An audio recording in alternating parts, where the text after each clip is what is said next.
another Tub Time with Saima. My name is Saima and I'm just chilling in my bathtub next to my Magic Conch Shell. Now I know I'm a little late with this topic, but after trying to compile this video in my head for about a year, I figured it was time I should say this. BBL fashion has got to go. What started off as a fashion trend that probably started off as a joke has completely spiraled into a mainstream fashion trend, and it's only getting worse and it's killing people every year. Now, I'm normally not one to disparage anyone's style choices. I'm really all about, whatever makes you feel like a baddie, do that. As long as you're not hurting anyone, I'm cool with it. But the problem is BBL fashion has turned into this quest. It went from one type of surgery going completely viral to fashion wanting to make it an opportunity. And it's not because there's an appreciation for the body types that inspired it. It's basically profiting off of the consumption of Black and brown women's bodies while simultaneously promoting eugenics. It's based on stereotypes that are also based on aesthetics of extraness that are commonly associated with BBL type bodies. And it's profiting off of them at a cost. Just to put things into perspective, the plastic surgery industry costs, $20.1 billion. Not to mention, it's expected to grow by 1.4% this year. Especially nowadays, body dysmorphia has become something that the medical industry has capitalized on for a while. If more people continue to feel insecure, the likelier they'll go in to get surgery. Surgeons can essentially profit off of those insecurities. And even after that surgery is done, they can kind of plant the idea in their patients' minds that they may need another one, and it just goes on and on and on. Now, I did mention eugenics before. Basically, in the most simplest terms, it's planned breeding. It's basically about power and fascination with exoticism, i.e. ethnic ambiguity, which is far from culture. Vox actually wrote a great piece on this. It's titled The $5,000 Quest for the Perfect Butt. Until the last decade or so, the BBL was not common practice in the US. Its origins, as its name suggests, are in Brazil, where cosmetic surgery has a storied background largely due to the country's history of eugenics. In 1918, Dr. Renato Kell founded the Eugenic Society of Sao Paulo, embarrassing, which aimed to erase all signs of Black and indigenous physical appearance in Brazil. In 1960, a surgeon named Ivo Pitanguy, so sorry if I didn't pronounce that correctly, founded the world's first plastic surgery training center in Brazil, where he pioneered what became known as the Brazilian butt lift and taught surgeons all over the globe how to perform his techniques. As the mainstream media began to incorporate the beauty standards that have long been held by Black and Latinx cultures, and brown women, please do not exclude us. I'm talking my Arab ladies, my Desi women, they always count us out. E.g., that big butts are hot. It continued to idealize the white women who conformed to these standards and furthermore allowed them to profit over Black and Latina women whose bodies the fashion establishment had previously critiqued. The idea that certain body types can be considered trendy at all, of course, has a history that has always been laden with classism, racism, and sexism, and it's easy to argue that the media only began to celebrate big butts when it became financially beneficial to do so. I wonder what that sounds like. Now, not only are BBLs the fastest growing surgery, they are also the most dangerous surgery with the highest mortality rate of any elective surgery. In 2017, there were like 1 in 3,000 people dying from BBLs. I think now the number is around like 1 in 20,000, which honestly doesn't seem that high. But nonetheless, it's still the most dangerous cosmetic surgery to date. One of the major risks of BBLs are fat embolisms. This basically means fat is entering your bloodstream, moving through your vessels, and then entering your lungs, eventually causing blockage, which can be very fatal. Unfortunately, there are even stories of Instagram models who have passed away from this type of surgery. And a lot of these doctors are not qualified at all either. Vox actually talked about this a little bit too. This is a quote from a Miami plastic surgeon that I found. You can set up your own clinic and you could be doing liposuction tomorrow with no training in liposuction whatsoever, and it's perfectly legal, explains Adam Rubenstein, a board-certified plastic surgeon in Miami. Though these doctors wouldn't be able to perform plastic surgery in a hospital or legitimate surgery center where regulations are stricter and have far more oversight, there's nothing stopping them from opening a clinic of their own and no higher board they must answer to. The field of medicine largely relies on the industry policing itself, which makes it difficult for legislators to address the issues. We have the expertise to do that, but we don't have the legal authority, explains Arthur Perry, a plastic surgeon who spent 10 years on the New Jersey State Board of Medical Examiners and who refuses to perform BBLs. So yeah, I could call myself a cardiac surgeon today, set up an operating room, and do cardiac surgery in my office. You can sue me for malpractice, but that's a civil penalty as opposed to criminal. Oh my gosh.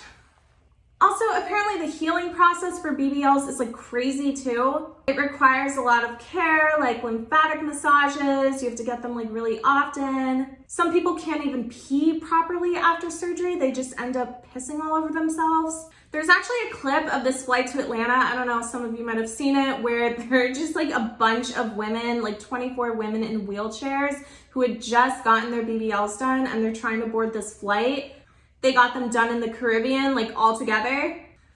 Yeah, another thing I wouldn't recommend is leaving the country for it, especially since for like the first 2 weeks, you can't even sit down. Like you're not allowed to sit or lay on your back or something like that. It seems very painful, but it's forever, right? Once you get a BBL, it's forever. No?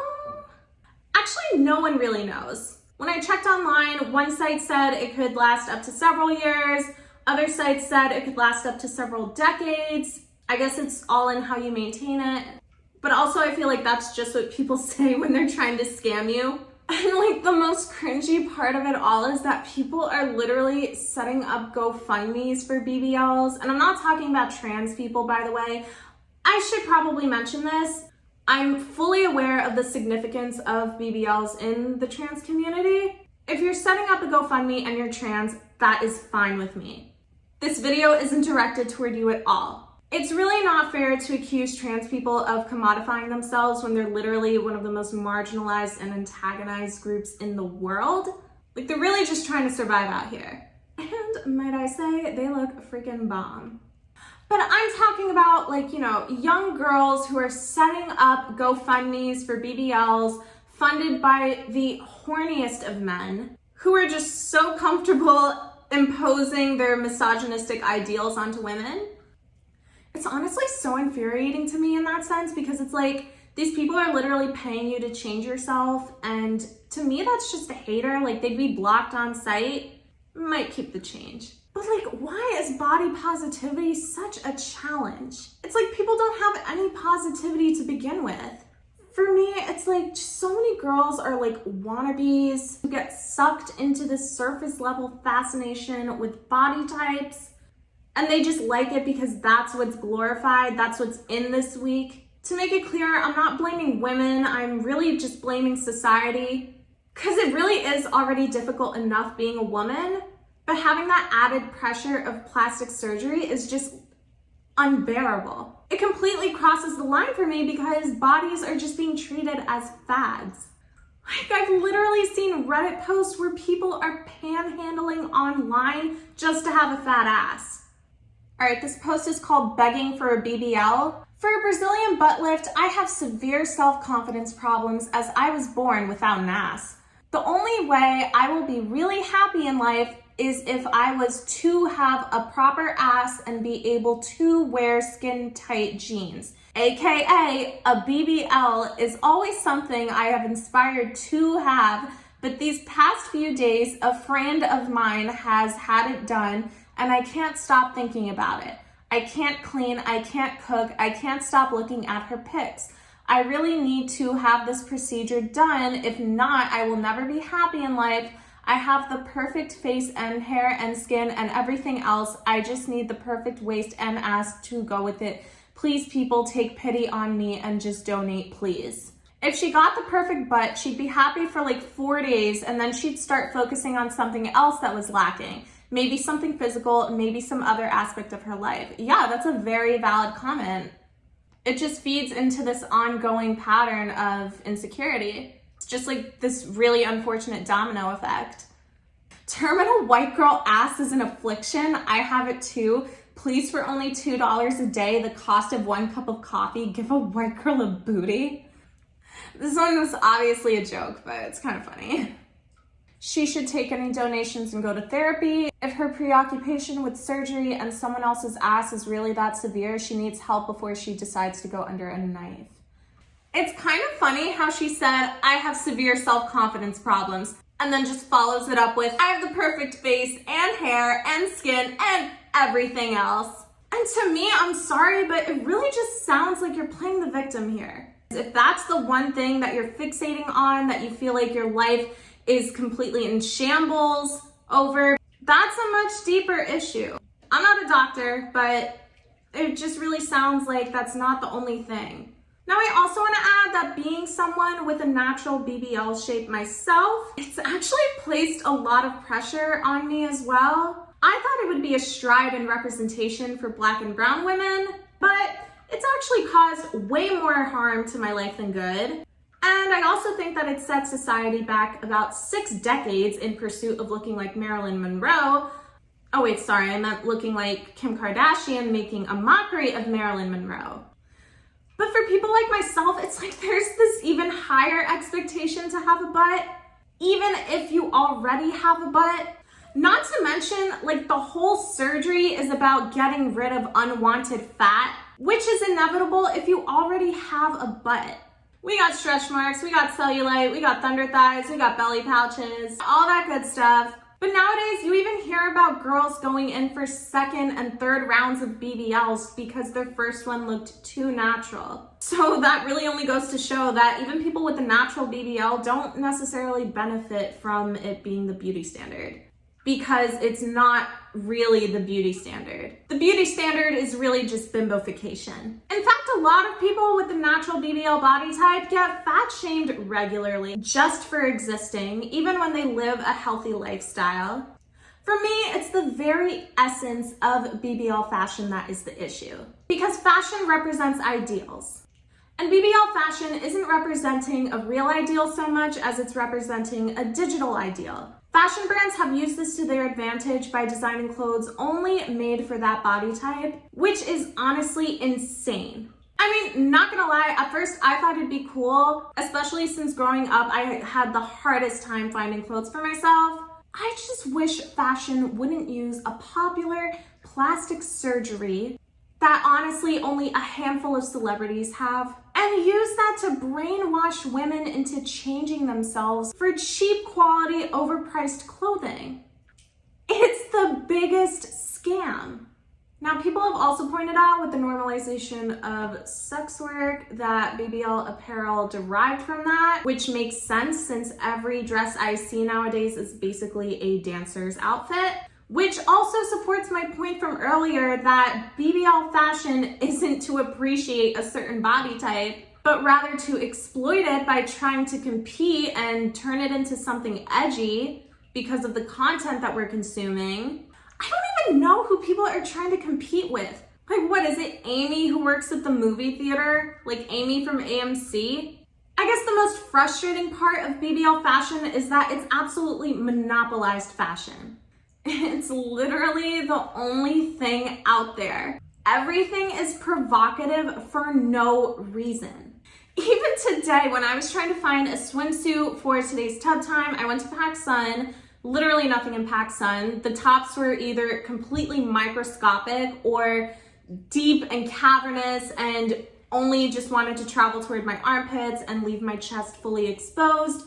I really only found this swimsuit that I'm wearing right now when I was walking around the mall, shuffling my feet, head down in defeat, and my eyes were like scanning the floor, and this was literally like on the lowest rack possible, like pretty much on the ground. So I grabbed it and got it. And I like it. It's really pretty. I think back in the day when I wore a lot of Fashion Nova, there definitely were some outfits that I owned that were like totally BBL core, but at least there was some variety. I get so bored like very easily. Like, I'm sorry, I don't want to be dressed like I'm about to perform at a gentleman's club when I'm out with my family. Not to mention, a lot of really nice restaurants have dress codes to maintain an image. Like, fashion is just so oversaturated with BBL type of wear, BBL wear, that the focus isn't even on fashion anymore. It's just on the body, which stunts our emotional growth too as well, because it pretty much manipulates our minds into thinking our only purpose in life is to look good in a specific type of outfit.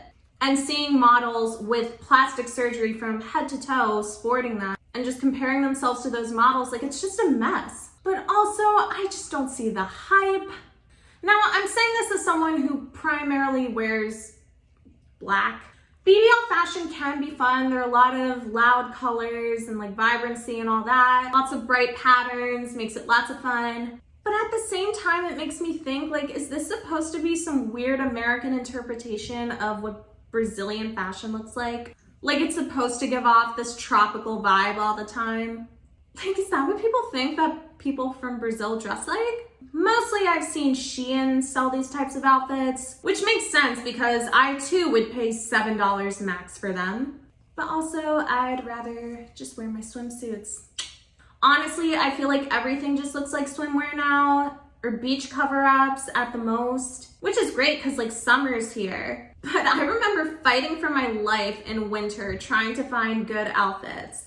It was rough. Really, I'm just trying to say, be aware of what's influencing your decisions. Be aware of where your money is going. There's so many better things that you could spend your money on if you just save up. I really never saw the appeal of $500 Shein hauls. I never thought that made any sense at all. Just save up for a long-lasting quality piece. You could go to Nordstrom with that money and get, honestly, a really good amount of outfits. They've been killing it lately. And honestly, it can be difficult to distinguish what you personally want versus what's being shown to you, all because random people on the internet thought it'd be really funny to mess with people's heads because they can make an easy buck on making bodies a trend. But just so you know, it's not a sign from the universe, save your money. Personally, I made the decision to be very conscious about what I consume on social media. On my Twitter, for example, I will keep up with fashion blogs, but I'll also keep up with other things, especially current events, finance accounts, philanthropy accounts, comedy, just material that keeps me both happy and grounded, so I don't have to center my life around a first world problem. And you know what? It really helps me learn about myself and what I like as well. And it's way more valuable, I think, for women to place their value on that and those types of things that will help you grow in other ways, instead of conforming to the market that these brands are manipulating by the day. It really just points to the whole irony of this, because so many people are getting these surgeries to be, you know, the main character in their own lives, but they're also paying thousands of dollars to look like someone else. Rihanna even created a whole brand centered around self-love and inclusion. And while she does have her own God-given BBL body shape, she never tries to force that on anyone and is so accepting of all shapes and sizes. She's even admitted before, if you got a butt, you got a gut. And I think the really beautiful part about her lingerie is that it really strives to adorn what people naturally have. And that honestly sends such a powerful message, especially from someone with her influence. Rihanna, please sponsor me.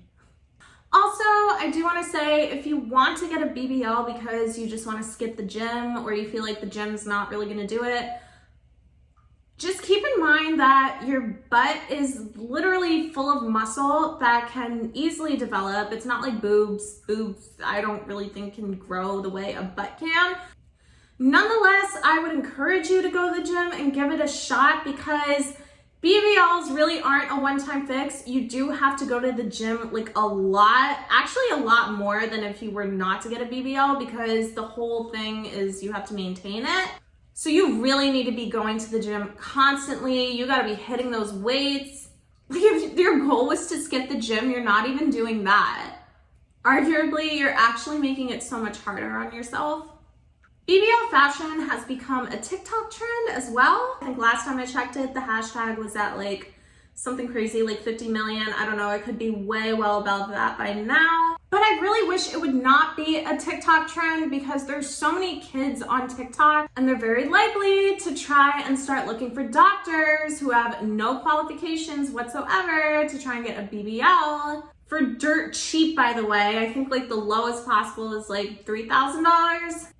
Either that or they're doing at-home fillers, which is so scary. But you know what? Let's get into the actual fashion. To put it bluntly, in my opinion, BBL fashion is super tacky and unsustainable. Like, wearing some of the pieces has made me feel the dumbest that I've ever felt. It may also be because I'm pretty picky when it comes to fashion. I've never had BBL fashion items in my closet that have lasted more than the 2 times that I've worn them for pictures. They either rip or they get way too shrunken in the wash. Like the BBL clothes that I've worn have strictly been for photos and then buried in my closet to never be seen again. Of course, with BBL fashion, often you'll see cutouts. And I think cutouts can be very sexy if they are placed properly. But nowadays, BBL fashion, it's just like straight up holes. It's fast fashion too, so everything has to be done in like a snap. I feel like who's ever making these clothes just holds up an outfit, then just closes their eyes and starts snipping away for like 30 seconds and then they're done. Like it looks like a baby made it. Especially nowadays where they're selling like these creepy adult rompers with like the Rugrats and Care Bears on them. I don't even want to get into that. Not to mention it's a huge waste of resources, especially since it is fast fashion. There's a lot of textile waste involved. Also, for a style that's supposed to represent the peak of fashion, it looks dorky as hell. Honestly, aside from the fact that people with BBLs have to go to the gym constantly, I think a lot of the reason why influencers start fitness pages is so they can wear gym wear. The girl in the Reddit article wanted to wear skinny jeans. I personally feel very uncomfortable in skinny jeans. I love skinny jeans, but they're not the comfiest thing to wear.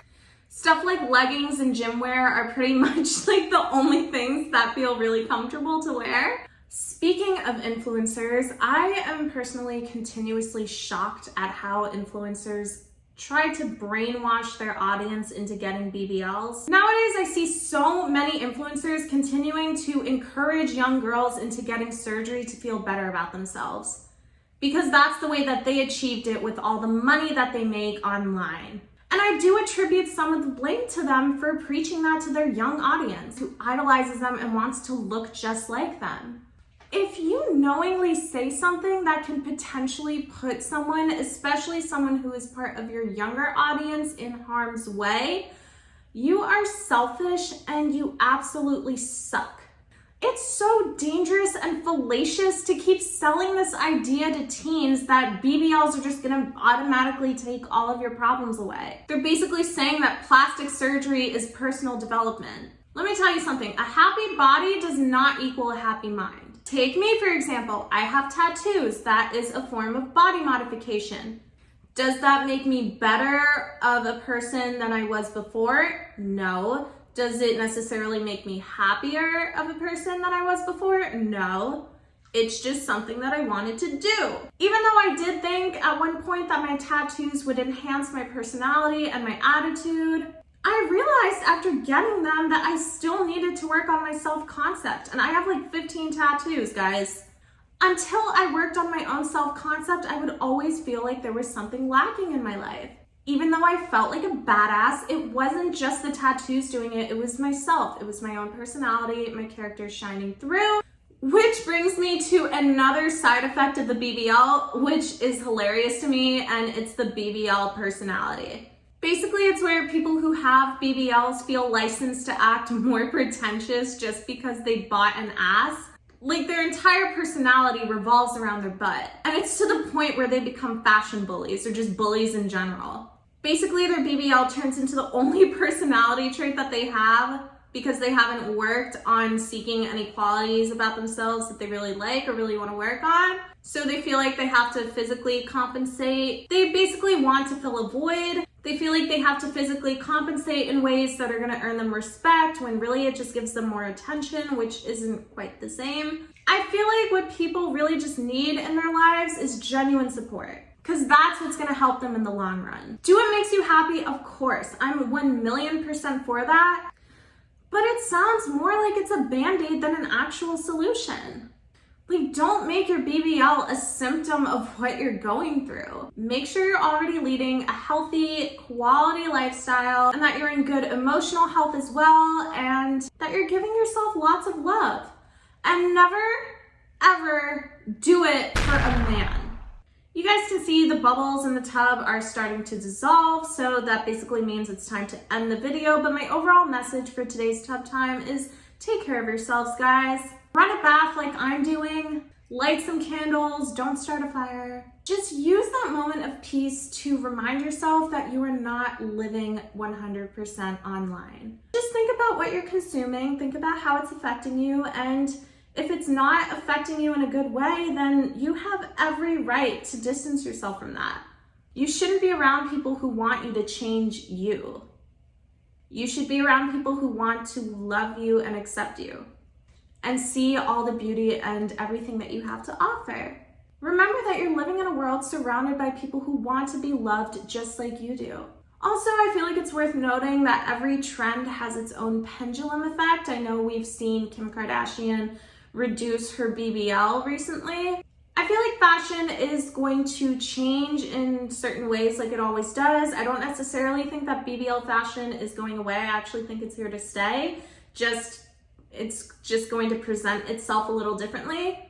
I was also reading a Vice article that was predicting twee for 2022. I think they mean more like hipster fashion, like Urban Outfitters type stuff. But like, why not just say hipster? Like, why do you have to make a new term? Twee. It's like if someone was trying to write the word tweet and then just like fell asleep halfway as they were writing it. Just forgot to add the T at the end. But really though, trends will swing back and forth between extremes, and that's fine. That's just what fashion is. But I also feel like that's what makes BBL fashion so radical. I mean, because there's literally never been a fashion trend that's been named after a surgery. I personally feel like these trends based on toxic beauty standards are really just a manifestation of hatred, not so much the cause of it. I feel like instead of healing from complicated BBLs, what we really need to focus on is healing ourselves, our divine feminine, which I can go over in another tub time. But anyway, that's it for today. I love you guys so much. Until the next tub time, bye-bye.